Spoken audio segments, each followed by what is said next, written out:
Hey guys! So this is the first video in my back to school series. So the first video in this little mini series, I guess, is a back to school makeup routine tutorial slash type thing. But I would like to quickly point out that next week I am planning on doing a back to school Q&A. So if you have any questions for me at all about school, sixth form, options, GCSEs, anything like that, even right back to starting secondary school, if that's the stage of your life that you're at, then leave those questions down in the comments below and I will be sure to answer your questions in next week's video. But for today, this is the finished makeup look, so if you would like to see how you can achieve this quick, simple, cheap makeup look for school, then carry on watching. Before I start my makeup, I prep my skin with the Earle Skin Repair Moisturizer.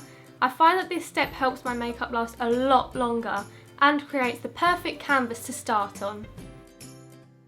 Then I apply the Revlon Colorstay foundation for combination to oily skin using the Real Techniques buffing brush. It's important to spend quite a long time buffing in your foundation so that you don't leave brush marks on your face, but I do still definitely prefer to use a brush rather than my fingers. I just feel that it's a lot cleaner. And then I take any excess foundation down my neck to make it all blend nicely. Next up, I use the Collection Lasting Perfection Concealer. I use this under my eyes, around my nose where I tend to get a bit of redness, and on any blemishes. I then blend with the Real Techniques pointed foundation brush. A little trick I use to make the concealer under my eyes last longer is before I blend, I dab the brush into a little bit of powder and sort of blend the two together. Now that my face is done, it's time to sort out those eyebrows. After quickly combing through them, lately I've been using the lightest shade from the Collection Work the Colour Blonde Brow Kit, along with the Real Techniques brow brush. This palette was ridiculously cheap and I was actually really pleasantly surprised by the quality of it. Then using the clear brow gel from the same palette, I just set my brows so they will last all day long while I'm at sixth form. The next step is to contour. I use the Bourjois Paris bronzing powder with the Real Techniques contour brush. I was not blessed with defined cheekbones, so I have to attempt to create them myself. I also take a little bit of this down my neck so that I'm all matchy and my jawbone is a bit more defined. Then after I curl my lashes, I go in with mascara. This is the 17 Falsifeye HD mascara and it's the cheapest but best mascara I have ever tried. I always use 2 coats of this because I find that the second coat makes such a difference to the appearance of my lashes. Usually I only do my top lashes for sixth form, purely because I'm not really bothered about trying to make my eyes look bigger.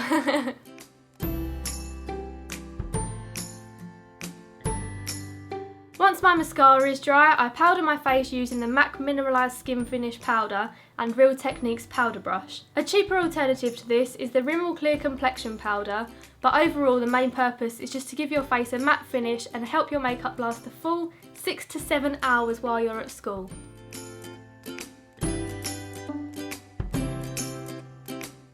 Next, I use the Benefit High Beam Highlight on my brow bone. Obviously you don't have to include this step. I just like making my brows a tad more defined, and it also gives you a really pretty shimmer under your brow.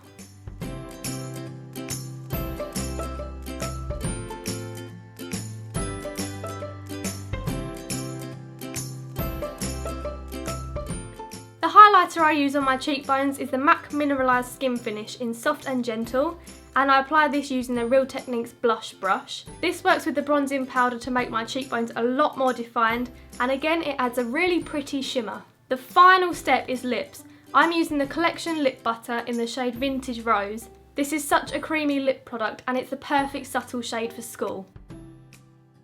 And this is the final look. So that is how I achieved this look. If you enjoyed this video, please be sure to give it a big thumbs up. Remember to leave in the comments down below your questions for the school Q&A next week, and I will be sure to get back to you in that video. If this happens to be the first video you've seen of mine, please remember to subscribe and you can see the rest of my back to school series and also the videos following every single Thursday. Thanks for watching and I'll see you next week. Bye!